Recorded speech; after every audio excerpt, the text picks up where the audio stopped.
दोस्तों, क्या आप भी वायरल फीवर से हैं परेशान? तो यह वीडियो आपके लिए बहुत ज्यादा हेल्पफुल होने वाला है। जानकारी अच्छी लगे तो वीडियो को लाइक जरूर करें। नंबर 1, पानी और अन्य तरल पदार्थों का अधिक सेवन करें।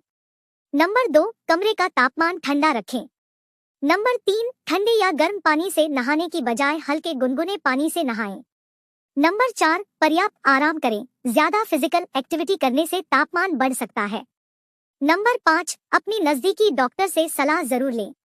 ऐसी और भी इंफॉर्मेटिव जानकारी के लिए हमें यूट्यूब, इंस्टाग्राम, फेसबुक पर फॉलो जरूर करें।